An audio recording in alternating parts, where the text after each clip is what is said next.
Break के बाद आपका खैर मकदम है कश्मीर एक्सप्रेस में।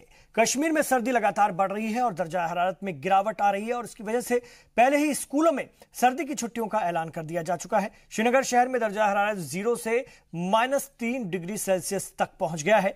एक रिपोर्ट देखिए। वादी में पारा नया रिकॉर्ड बनाने की तरफ है। गर्मियों में दारुल हुकूमत श्रीनगर में रात के वक्त दर्जाए हरारत -3.2 डिग्री सेल्सियस तक पहुंच गया। इसी के साथ गुज़िश्ता रात को सीजन की सबसे सर्द रात करार दिया गया। श्रीनगर समेत कश्मीर के कई हिस्सों में पानी जमने लगा है, जिससे लोगों के लिए पीने के पानी की सप्लाई मुतासिर हो रही है। कड़ाके की सर्दी का असर आम जिंदगी पर साफ देखा जा सकता है। यहाँ तो बहुत ज़्यादा ठंड है। रात को तो पारा माइनस में चला जाता है, तो हमें काफ़ी दिक्कत होती है। तो अभी धुंध भी काफ़ी पड़ रही है और जैसे ही बर्फ़ पड़ेगी तो और ज़्यादा मुश्किल हो जाएगी। जैकेट्स वगैरह, स्वेटर्स, उसके बाद इलेक्ट्रिक ब्लैंकेट्स ले रहे हैं, टोपी वगैरह, शॉल्स वगैरह वो अच्छे से ले रहे हैं। कोल्ड तो है ही है, बट उससे बचने के लिए हम जैसे स्वेटर्स हैं, कैप्स वगैरह हैं, सारा कुछ कर ही रहे हैं। मतलब ठीक है, मौसम है तो गर्म पानी भी है, बॉटल्स भी रखी हुई हैं, सारा कुछ। पहली बार हम श्रीनगर में आए हैं और काफ़ी ठंड का सामना करना पड़ रहा है, लेकिन जैसे कि बता रहे हैं अभी और ठंड बढ़ेगी। इसके लिए हम प्रिकॉशंस ले रहे हैं, जैसे ब्लैंकेट्स हो गए, जैकेट्स वगैरह हो गए, इनका हम यूज़ कर रहे हैं। महकमा मौसमियात की माने तो आने वाले 10 से 12 दिसंबर को कश्मीर के कुछ हिस्सों में बारिश के साथ बर्फबारी हो सकती है।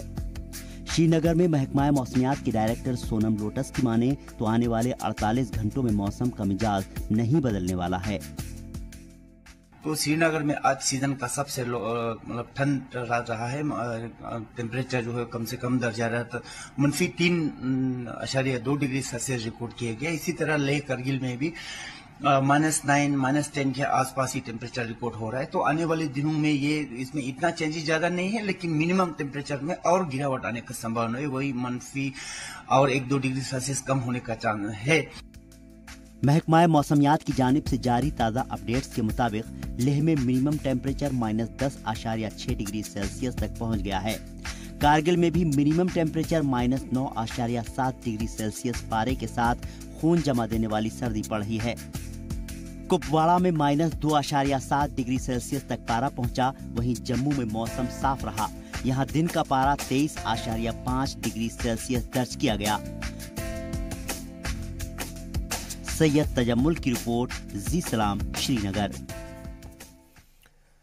वादी में पड़ रही शदीद सर्दी की वजह से रियासती सरकार ने 6 दिसंबर से सर्दी की छुट्टियों का ऐलान किया हुआ है और इस दौरान पहले दर्जे से लेकर के 8वीं जमात तक के क्लासेस 2 मार्च 2019 तक के लिए और 9वीं जमात के क्लासेस 17 दिसंबर से 23 फरवरी 2019 तक के लिए बंद कर दिए गए हैं। इस दौरान तलबा कोचिंग क्लासेस में अपनी पढ़ाई जारी रख सकते हैं या तो वो रियासत के बाहर का भी रुख कर सकते हैं। कल से हमारी छुट्टियां हो रही हैं, जिसके दौरान हम अपना सारा विंटर वर्क कर सकते हैं। और स्कूल में बहुत सारी सर्दियां थी इन दिनों के दौरान। हमें बहुत सारी स्कूल में कोई हीटिंग सिस्टम भी नहीं है, जिसकी वजह से हमें बहुत सर्दी महसूस हो रही थी। और हमारी क्लासेस में कोई हीटिंग सिस्टम नहीं और हमारी क्लासेस में बहुत सारी खिड़कियाँ, जिसकी वजह से हमें बहुत मुश्किल का सामना करना पड़ता था। और इस साल बहुत सर्दियाँ थी। अब हमारी कल से विंटर वेकेशंस है, इसलिए हम बहुत एंजॉय करेंगे और हम स्कूल में भी बहुत एंजॉय करते हैं। अब हम विंटर्स में जैसे पिकनिक्स जाएंगे, गुलमर्ग जाएंगे, पहलगाम जाएंगे और पढ़ेंगे भी। हमारा यूनिट 2 कंप्लीट करेंगे और बहुत ननिहाल जाते हैं और फिर विंटर में टेस्ट होता है। छुट्टियाँ हो रही है, हम बहुत एंजॉय करेंगे। बहुत सर्दी थी। ये कल से हम रिश्तेदारों के साथ जाएंगे, घूमने जाएंगे, बहुत मज़ा आएगा। जैसे आप सभी को पता है कि कल से छुट्टी हो रही है, विंटर वेकेशन स्टार्ट हो रही है और हम जो बच्चे हैं सब लोग हम विंटर वेकेशंस में अच्छे से पढ़ेंगे और घूमेंगे और मस्ती भी करेंगे और पढ़ेंगे भी। मेरा नाम नबील है और मैं निवारा पब्लिक स्कूल में पढ़ता हूँ। तो कल से हमारी विंटर वेकेशन हो रही है और हम लोग जो है बहुत ऐश करने वाले इन विंटर्स में और अपने फ्रेंड्स के घर भी जाएंगे, रिलेटिव्स के घर जाएंगे। पढ़ना बहुत ही मुश्किल था स्कूल्स के दिनों, ये इन सर्दियों के दिनों में स्कूल्स में। तो कल से अब छुट्टी है, तो कल से हमें बहुत मज़ा आएगा, क्योंकि बहुत ज़्यादा टूरिस्ट के साथ भी मतलब हम मिलेंगे जुलेंगे और गुलमर्ग जाएंगे और बहुत सारी जगह पर ऐश करेंगे।